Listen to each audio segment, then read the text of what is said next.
Welcome to Tea Talk, where the topics are real, relevant, and relaxing. It's Tea Talk time, and here is Lady O. All right. Thank you, Tracy. And hello to each and every one of you. And I am so happy to be here today. As you see, I am wearing purple lipstick, which I typically don't do, but it's for a special occasion. Today, we're going to be talking about lupus. And this is Lupus Awareness Month. And today, you're going to become very well versed and aware of what lupus is, what it's not, how to handle it if you're going through it. We're going to give you some symptoms and some things to do to make yourself very comfortable in the presence of someone with lupus, and also be able to say the right things and do the right things. Okay. So today is Lupus Awareness Month. The whole month is, and the color that you will see around a lot is purple because that is their color. And so you'll see some of my team today, they're wearing purple, and that's in honor of all of our family and friends who have lupus. And we want to make them feel loved. And so we celebrate them today. So help me celebrate all of the lupus ladies and gentlemen. I guess, and I don't even know if that's a thing, if men have it or not. That's going to be one of my questions because I have family and friends, but I don't know all of the answers. So what we're going to do first of all is I've got a little PowerPoint here that we're going to go through real quickly, and then I'm going to introduce you to all of my friends. So let's look at the first slide. As we said, May is Lupus Awareness Month, and it's all purple. And then, so what is lupus? Okay. And let's see, hold on a second, do that. Okay. So it's an autoimmune immune disease commonly diagnosed between the ages of 15 and 44. And it's 90% of the patients are women. And that's what I talked about earlier, because I don't know any men with lupus. And so maybe our guest today will be able to tell us of some, but all of them that I know are women. So it does affect 90% of the patients are women. And Black people are at higher risk. Now we want to see why is that? Maybe they'll be able to tell us. And it's treated by a rheumatologist. Most people test positive to an ANA blood test that they can do. And this other one, hydroxychloroquine, is most common. It's the most common medication. And if I butcher that up, they'll help me get it right.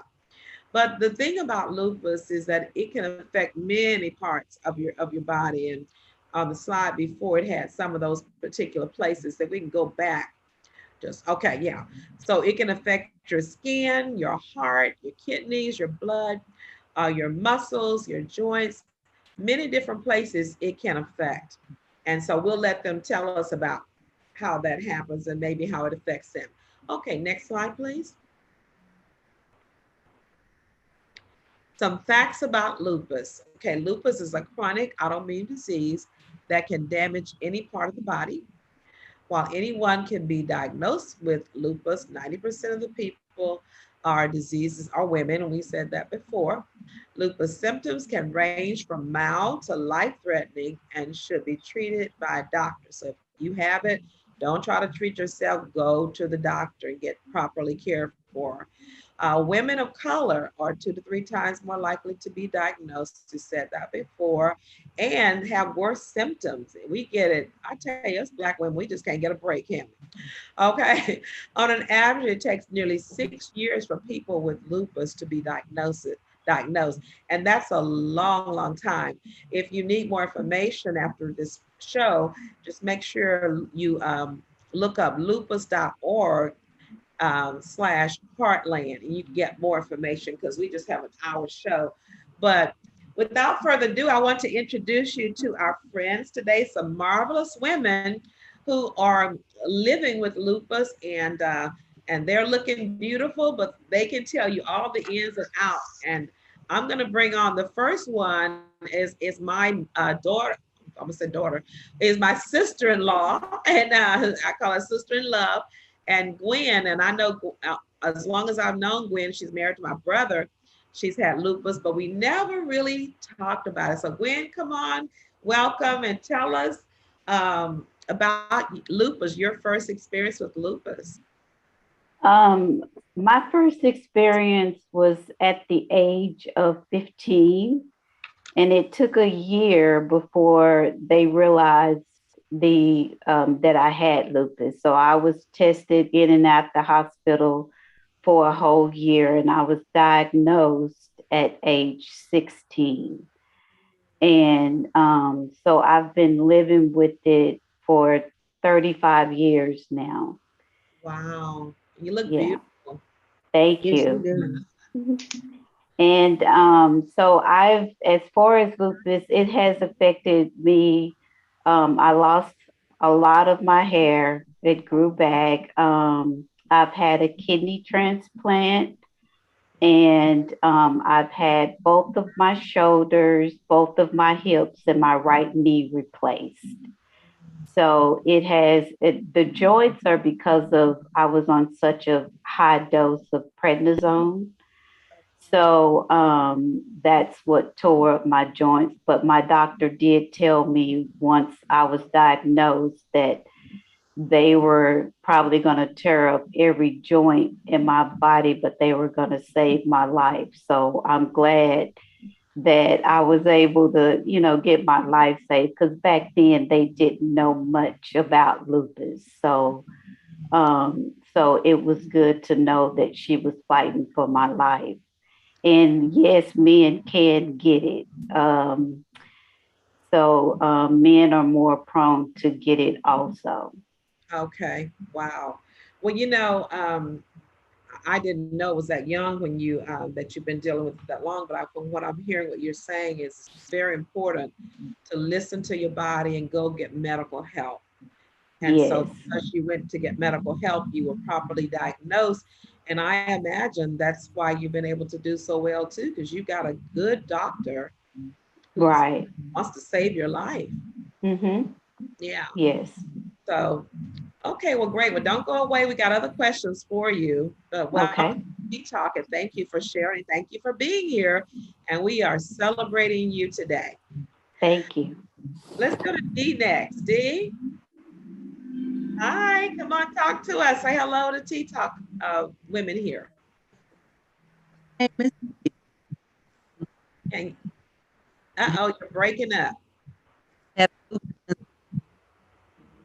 Okay. You still got a bad connection. We can't hear you. Let me come back to you. See if you can work on that. See what's going Okay. on. All right. Let's go to Darlene, and I'll come back to you, D. Okay. Darlene, are you Yeah, there? yeah.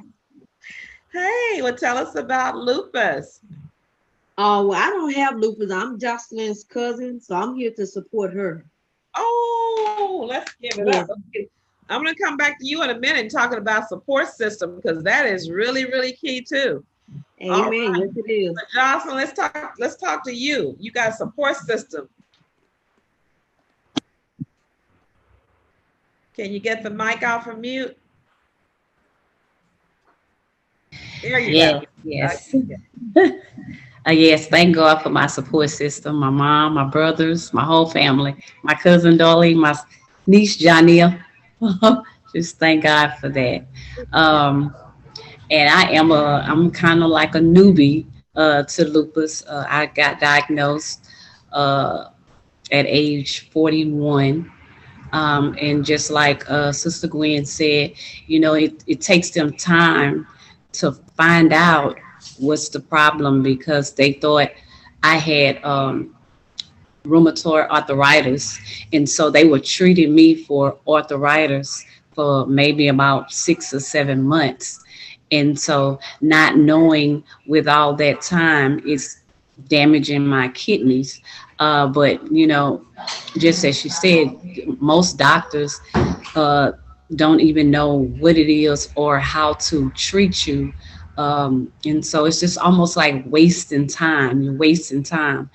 And so, yeah, and I've been Doc, let diagnosed. me ask you this before I forget, because I didn't ask this Gwen. What kind of doctor should you be going to? Or you just go to your regular doctor and they start trying to kind of eliminate things? Well, yes, ma'am, because I just kept having pain and pain. So I was going to my regular doctor, and so he kept running all these tests. And when he depleted all his tests, it was nothing else he can do for me. And so he sent me to a rheumatologist. Okay, and that's what they said before. And so let's get back to do this real quickly too about symptoms because you are 41. Did you not have any symptoms in your teenage years, or did you just kind of ignore them? No, I didn't. I didn't have any symptoms. I started having symptoms. I want to say maybe. Well, I want to say maybe when I was 40, in my late 40s, I was having joint pains in my right hand and in my right leg. Okay, kind of like arthritis. Yes, ma'am. And it was just getting worse and worse and worse and so I knew something was wrong. I just didn't know what was wrong. Mm. Okay, so then you finally get diagnosed and you go to a rheumatologist. So what Um, I'm finally diagnosed. I go to the rheumatologist, and I would never ever forget this doctor. His name was Dr. Ashif Coachumwala. He's at Memorial Hermann on okay? 16. I would never forget him. And that man looked me in my eyes and told me, "It's nothing. It's just lupus. It's Oh, just like blood pressure medicine. You just take a pill every day." I would never forget that. But that is so not true. comforting. Yeah.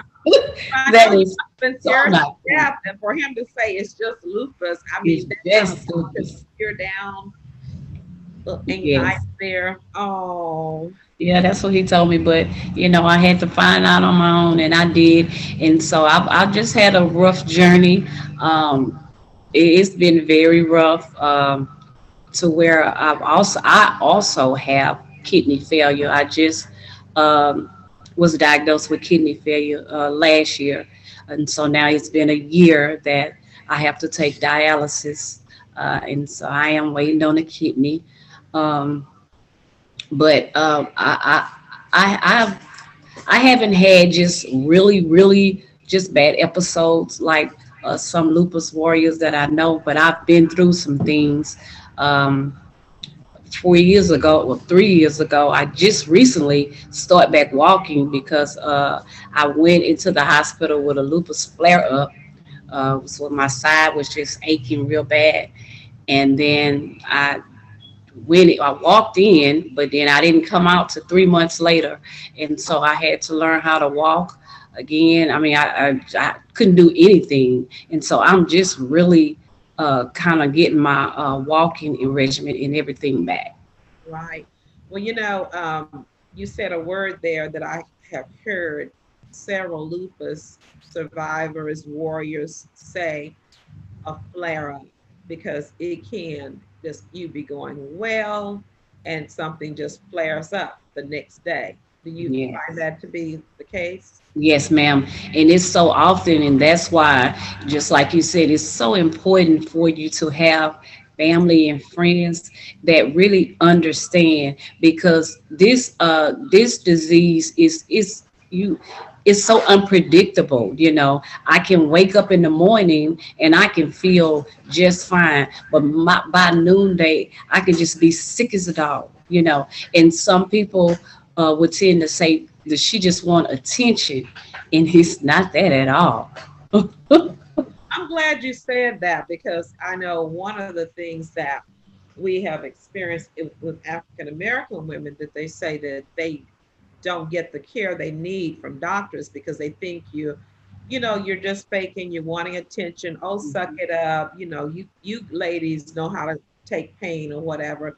So I can just only imagine what you going through too. And as a young woman, both of you all are young, and we're going to talk about that in a minute about your family and your having children and having to do your chores around the house, cleaning up.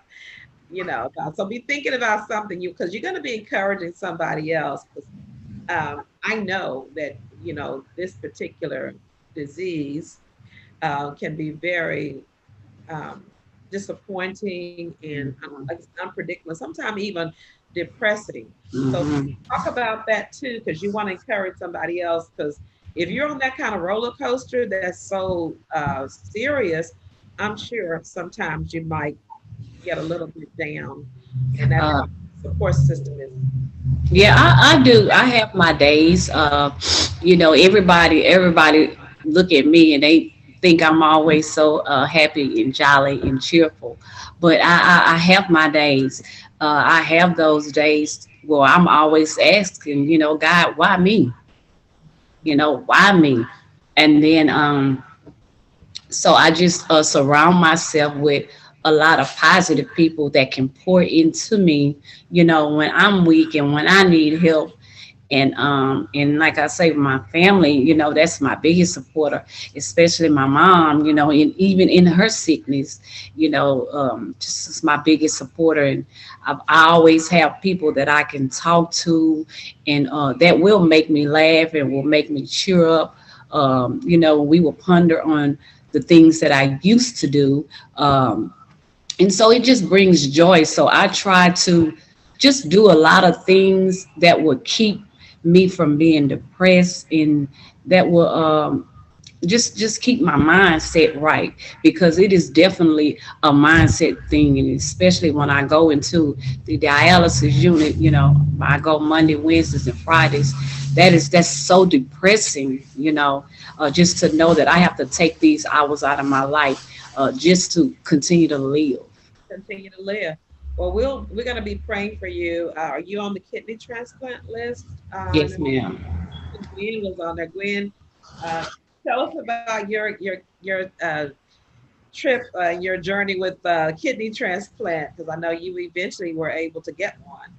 Yeah, I once I started having kidney failure, I got on the list, but I didn't do the hemo, which is where you go into the facility, because I was afraid of getting depressed. So I didn't do that. I did the dialysis at home, peritoneal, so that I can be around family. And I asked them for a long cord. So when I when I would hook up to the machine, I had enough line to go and sit in there with my daughter and spend time with her, so that it didn't bother me as I thought it would if I went into hemo. So I didn't do the hemo, so I can't really speak to that. But I had Good family information, members, though. That's good information to give to people, that you don't have to go in, right? and that Yeah, it could be very depressing, adding to your depression that you already right. have with the disease, to have to go there with that, especially at a young age too. Exactly. Yeah. And so I chose the peritoneal, and my family all went in and got tested to donate to me.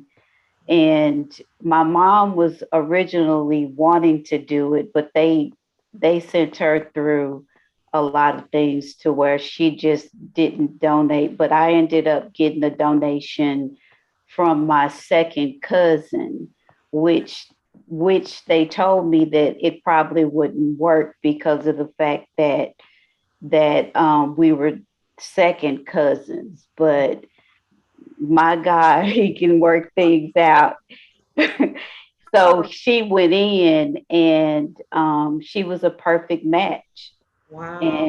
And so she donated her kidney to How me. many years ago has that been? Because it's been a little while too, right? Yeah, it's been 6 years. 6 years. I remember that. Mhm. Well, let's Yeah. hear from Dee. Did you get your voice computer? Let's see if we can hear you.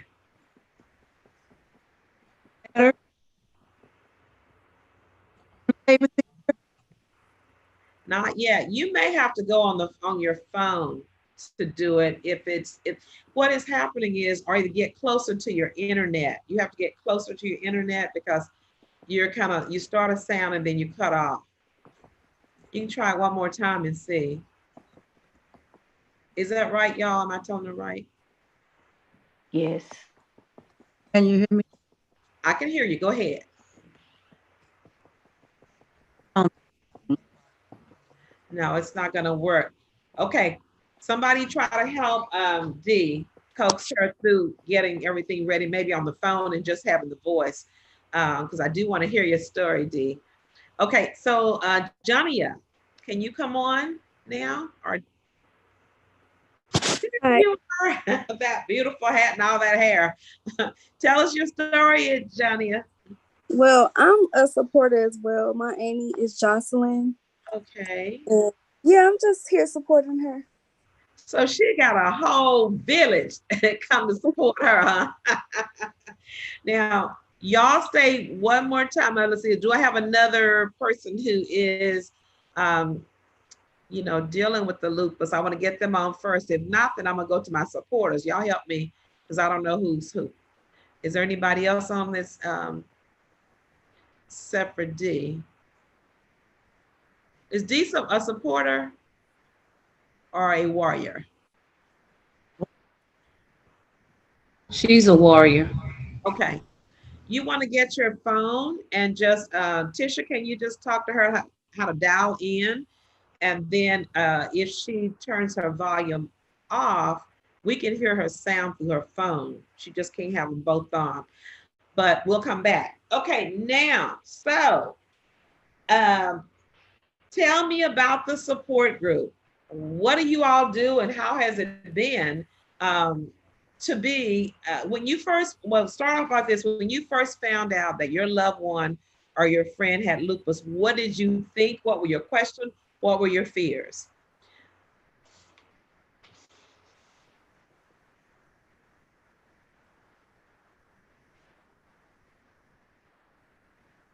You sure? I think it's fine. You're not putting on your thing you had on last night, the brown one. I'm sorry, guys. Who's going first? Darlene, let you go first, Darlene. Oh, all right then. First of all, Jocelyn, she's like one of my favorite cousins. I'm the oldest in the family, so they look at me as like the mother figure of them. Uh-huh. Anything that she feels, I feel. Okay. So, I mean, we stay on the phone a lot of times. We talk about different stuff. I always try to keep her lifted up, with her spirit and everything. And like she says, sometimes she does have her good days, and sometimes she does have her lower days and things like that. And people look at her like, that she's having a good day, or you just pick it up? How do you know? I know. I just know. You're there, you're feeling her, so you know this is not a good every day, all day, like 4 or 5 times a day. Okay. I mean, Okay. we have a good relationship, and that's what everybody in our family. Uh-huh. But just like she say, sometimes she can walk around with that beautiful smile, but people don't know the story behind that smile, And that's what me and her were just talking about today. Even with her smile, she kind of feels like she allowing Satan to take that away from her. And I try to explain to her, you can't give in to him. Right. Because Right. that's what he wants to do. See, his mission is to destroy her, to destroy the beauty that she has. Right. And she has a beautiful spirit, and she cannot allow him to come in because, like you said, they're the spokesperson for the lupus. So she represents not only lupus, but she also represents Christ. Exactly. Come on now. So she can't go around looking defeated, you know. And like she said, sometimes she feel like people talking about her and stuff. So that's all in your mind. Yeah. Well, That you have to understand that people, and I heard y'all say this earlier, and we all kind of know it, but I think it's very important to know you have to be careful who you allow around you. The village around you needs to believe in you and support you and know that they can come in talking about all of the sad, drab stuff or asking scary questions or whatever. And so I think that it's good that you guys are around her, but what have you ever had anybody that was negative around you? And how do you handle negative people or people who can kind of take you there? I don't know if that's for the work, the help working warriors. that's a gospel right there. Okay, go ahead. Who's talking? I can talk, but um, I really can't answer that question, Lady O, because I just when I changed my life for Christ, it's just, God shifted a lot of people out of my life that meant me no good, and so I kept moving forward. So I really just don't have a lot of um, negative people speaking, pouring negative energy into me. Or my family for that. So I just really can't answer that. Well, you are blessed, and I know Gwen knows the Lord and has called upon the Lord many times. I see that cross behind you, and I know it's not just something on the wall. This young lady, she has called me. We have prayed together, and I know she's helped my brother get back in church and keeping him on the straight and narrow. So Gwen, what about family members that they're not negative, they just don't know what to say, or sometimes they do the wrong thing and they don't mean to? Um, how do you have people to help? How do you tell them how to help you and how to not do that when they mean well, but it's really not good? You know what I'm saying? Well, because a lot of people do judge the book by its cover, Mhm. you do have to let them know when you're not feeling well. And the only time that I actually was having issues was when I was working, because one, like Jocelyn was saying, 1 minute you can be all fine, then all of a sudden it can turn on a dime to where you're not feeling well, but people say, oh, she's faking now, oh, she's not sick, because it does change, and because most of the time we are trying to uphold our spirits and keep motivated, that a lot of people take that as we feel fine. Right. So That brave face, but that doesn't mean that that's what you're feeling inside. exactly, you try not to look like you feel, Okay. because that's what keeps you going, is not looking like you feel. Mhm. And so because I've been dealing with this so long, my family members pretty much have seen me go through a lot. So when I tell them I'm not feeling well, or share with them that, if I'm 1 minute okay and 1 minute I'm not, they pretty much understand, because they've seen me go through a lot. Yeah. So I don't really get that too much with my family.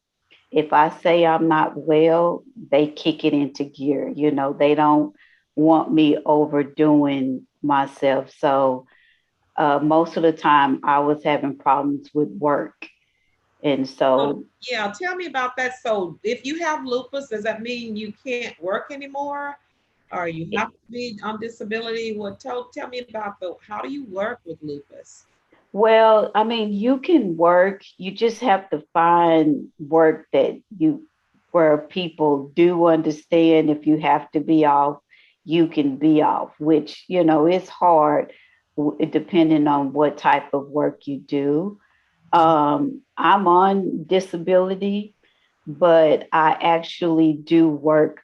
I was working also, but I worked from home, which really is the easiest thing for me, is working from home. And I was doing customer service, Mhm. so it wasn't something that required a lot of me walking around. Yeah, it wasn't strenuous. Well, good. So that's good to know. So find the kind of job that you can do and work. This disease that we've been through, this pandemic, has really helped us to understand we can do so much work from home and be productive.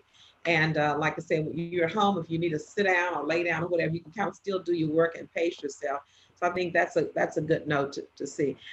D, are you ready? Let's check you again. Oh,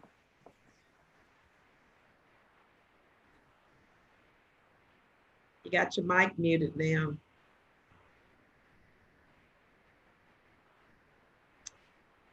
Okay, team. Yeah. Okay, D, try it.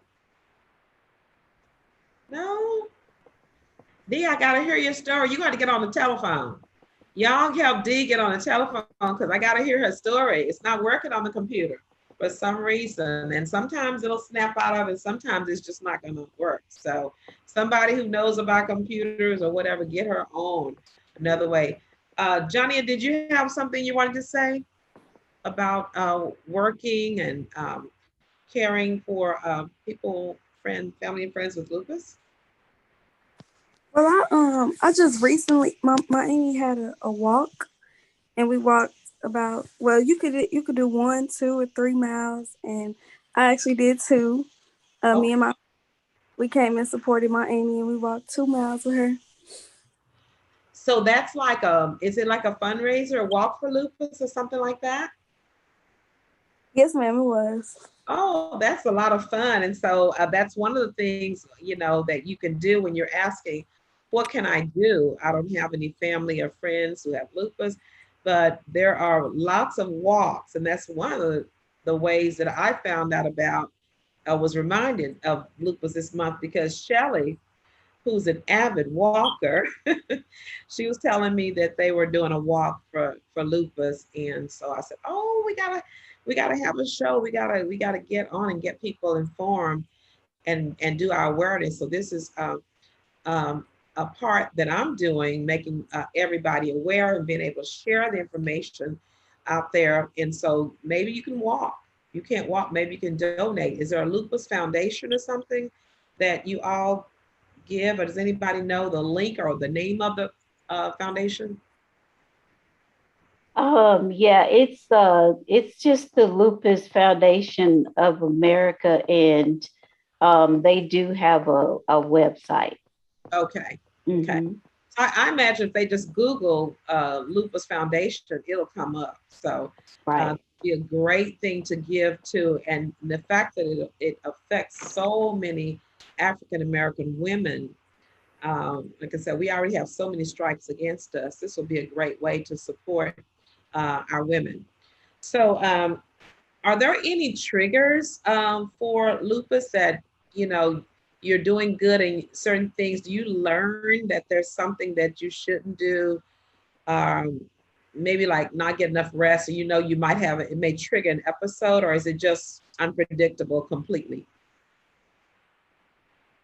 For me, my triggers are the sun. Like I can't be in the sun for long extended times. I can't be in the heat.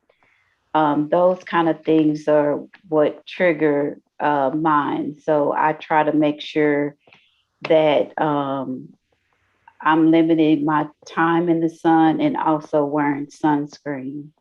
Right, and keep your umbrella or something if you have to go out or find yourself standing. Right. Okay. So, anybody else have triggers or anything that you have to avoid or that will help? Yes, I'm just almost like Sister Gwen. My triggers are the sun as well, and I had to learn from that when I was in the sun for a long period of time, and I caught a butterfly rash. It's called a butterfly rash. Really? Yes, it's a butterfly rash. So Goes that's all one over of the the face, kind of like a butterfly, huh? yes, ma'am. That is one of the symptoms for those that don't know what's going on with that. It is called a butterfly rash, and that's what I caught. And I think I had it for maybe like a week and a half. And you just had to stay in the house, and that's when I learned that the sun was my trigger. So I'm So kind of careful in the sun as well. And then they say go out and get the vitamin D, but it's not, yeah, that was not a good one for you, huh? Just, well, I guess in moderation, get a yeah, little bit or don't get direct sun. There's yes, yes. different kinds of sun you get. I didn't know that that the sun on the beach was very, very, the rays are a lot more Mhm. powerful because of the water, and you can get an inside sunburn deep in your Mhm. skin by laying out on the beach. And you with the water and it's very cool, but that the rays are certain ways, so I'm sure you have to worry about all of those kind of things too. Did they get you fixed up? Please. Oh, okay. Can anybody put the phone number? Tisha, are you on? Can you put the phone number on for her to call in?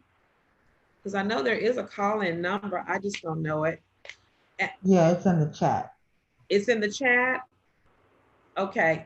Can you just give it to me? I'll call because I don't see it, but I'm sure it's probably there. I just don't chat. You know, I don't work there. Oh, I see it. Okay. It's on here from Tisha to everyone. 1-346-248-7799. Okay. So if you go ahead and put that in there, she may not have been able to get to it. So we are going to be wrapping up in a few minutes, guys, but I want to get Dee in here. Dee, did you get that? 346-248-7799. Call that on your phone, and then you can put it on speakerphone and we can hear you and see you. And we're going to see if it works as far as the feed, inner feed.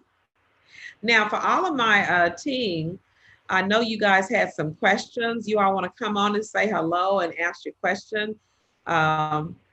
Flair, Tracy, and Deborah. Deborah, you got on your purple. Deborah wears purple all the time. So she's always honoring you guys. That's her favorite color. And I don't know if she is dressed in purple tonight or not. Deborah, you on? She may have stepped away for a minute. Let me see.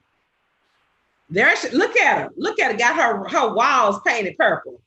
You ought to quit. But everything she okay, take off your okay. Yeah, I have lavender top on. Oh, lavender top on. And the purple and lavender walls behind you, you go. Yeah. Yeah. Did you have a question or a comment or something to say to the ladies?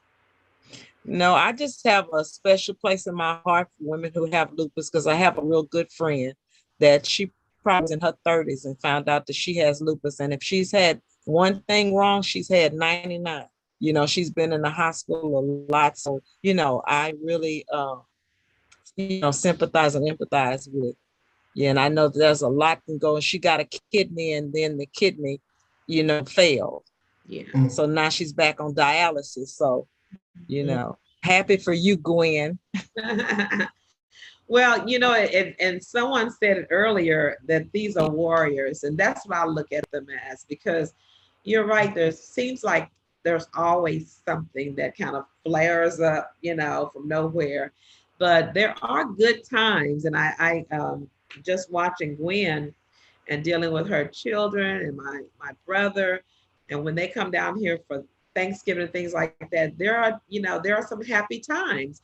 So you just have to go with the good and, understand that there's going to be some tough times, but I always say this too shall pass. So just know that there's so many wonderful times. I know Gwen has one daughter. Tell us about marriage and having babies.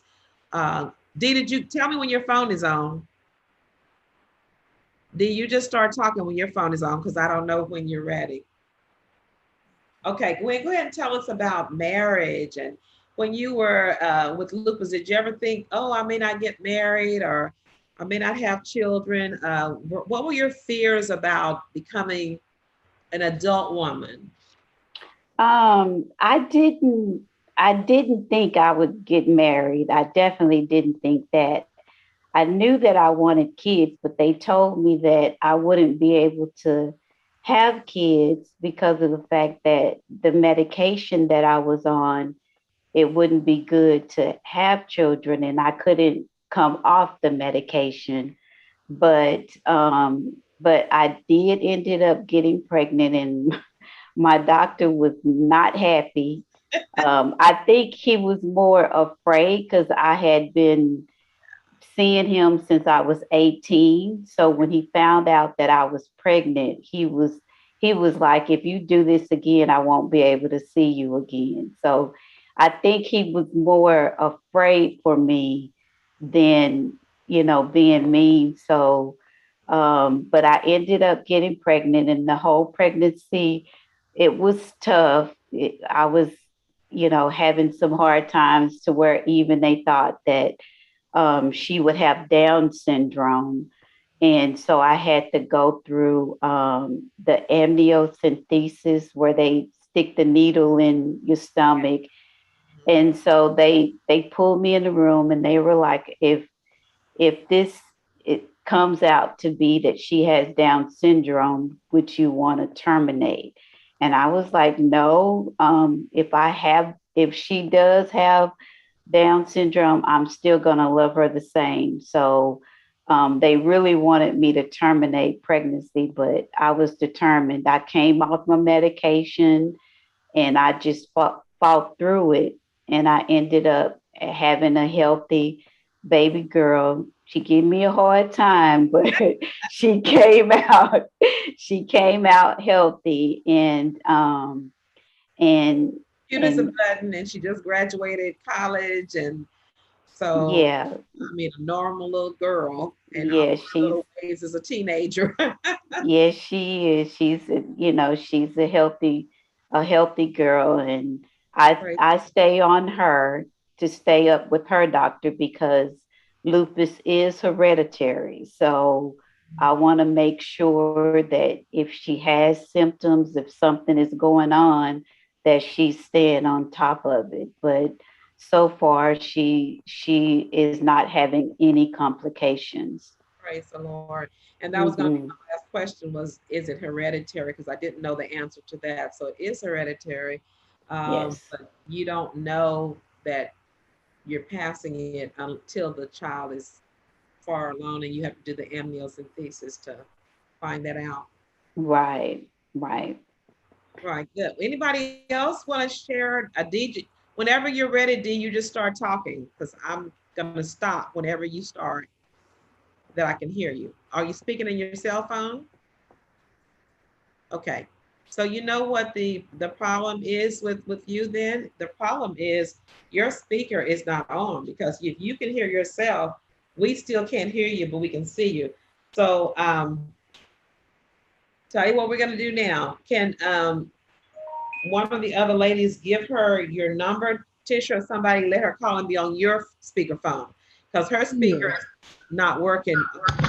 Yeah, she's on my phone. Okay, come on, Dee, tell us your story. I first started having At 19, I started off with skin rash, joint pain. Then I went into having a pregnancy, which flared me up real bad. But back at the time when I found out I had lupus, they didn't know much, especially for Black women. But now I'm 55. I'm on the transplant list and on the list for a heart. And all of this has been because of lupus. But I will say I have a good support team with my family. Jocelyn at dialysis. So it's good to know that it's someone, that actually are going through what you're going through. So we keep in touch and motivate each other. But I do want to let people know that stress will cause you to have flare-ups. And if you're not with the right kind of doctor, it will cause a problem for lupus. Because they told me for many years I had rheumatoid arthritis, and it wasn't, it was lupus. And it's no one in my family has it, so I can't say it's hereditary. But I do know that it's been some bad times, but I didn't have more good times. Yeah. So when I meet someone and they say they have lupus, I try to talk to them and interact with them and change phone numbers.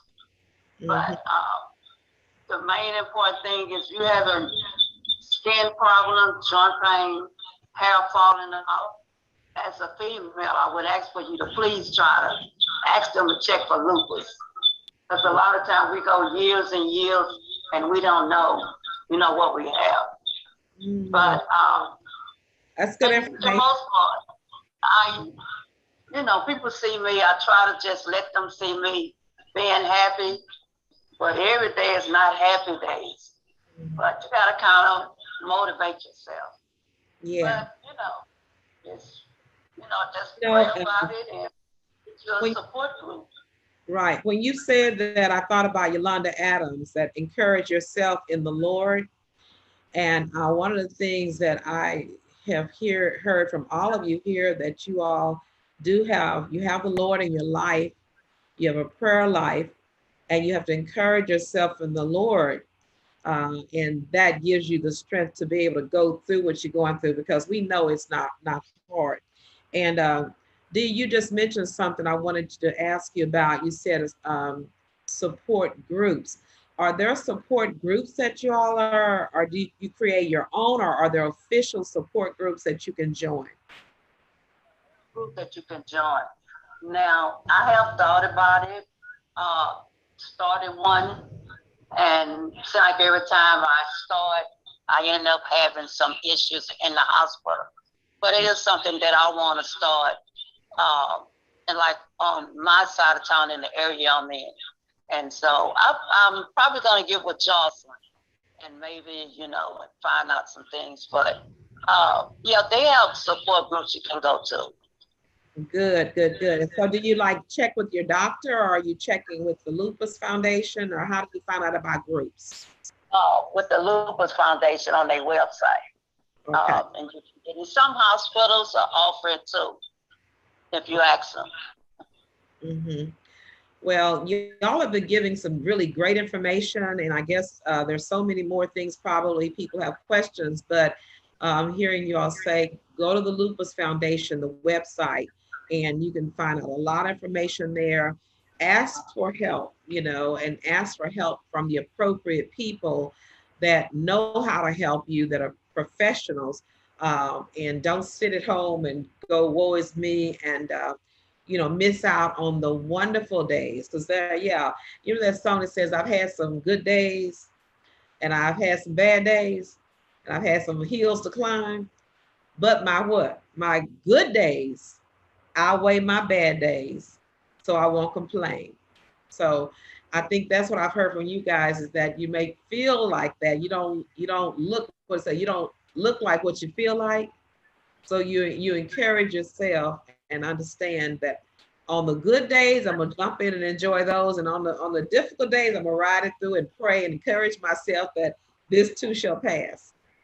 Is there anything else that you all want to say that maybe I didn't ask you the question, or even my team, if you wanted to ask a question? I've kind of talked a lot too much here. Anybody?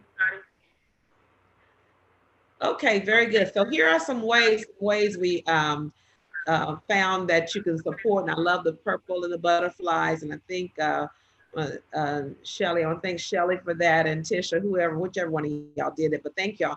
So ways to support a loved one with lupus. Number one, be educated about lupus. And that's what we try to do today, is to educate you, inform you, so you'll know what it is and what it's not, and you'll be able to react in a positive way. Be supportive. Be intentional about going over to support that person. Don't wait for them to call you. You find ways to support them. Be a good listener. Don't always try to have the answers or try to give them advice, what your doctor said. Just be a good listener and discuss lupus, in a way that you are intelligent about it. And be kind when they're not doing well, or when they're having their difficult days. And sometimes you want them to be one way and they're not feeling that way. Just be kind and supportive. Be patient, because they're trying and they may look well, but they may be feeling like, what? Be understanding when they can't help do the dishes or help clean up or cook or whatever it is you want them to. Just be understanding with whatever they are saying that they're going through. Be helpful. Be humorous. I heard somebody say that earlier. Come over with some jokes. Don't come over with no sad stuff. Make me laugh. Give me something to take my mind off of what I'm going through already. And be loving. Hugs. Don't hug too tight. It may be a part that's too sore, but just be loving and just be there. I think that's the last one they said. Just be there. Don't be at your house and saying, call me if you need me. No, just be there. They need us so, so much. And, if you're out of town, just pick up the phone and call them. Say, hey, how you doing? I was thinking about you. I do that for Gwen. I'll just call her every once in a while and say, hey, I'm just thinking about you. How's it going? And pray with them. I would say pray with them, and pray for them when you're not with them. But also when you call them, give a prayer or give them one of those little books that kind of talks through the day, that they can pray themselves and read something encouraging. Well, listen, that's our time for today, and it has been wonderful. Remember to wear your purple, and share when you're wearing this purple. Share with people why you're wearing this purple, and so then that will, start a conversation, so that you can do what I'm trying to do today, is share the knowledge, inform them, and help them to be a better warrior, or either a better supporter. That this is my time, guys. It's up, but we could go on and on and on. But thank you, all of my guests, for being here today. God bless you. You are wonderful warriors, and we will be praying for you every day and checking on you. Love you guys, and I'll see you next Sunday at Tea Talk with Lady O at 3 o'clock.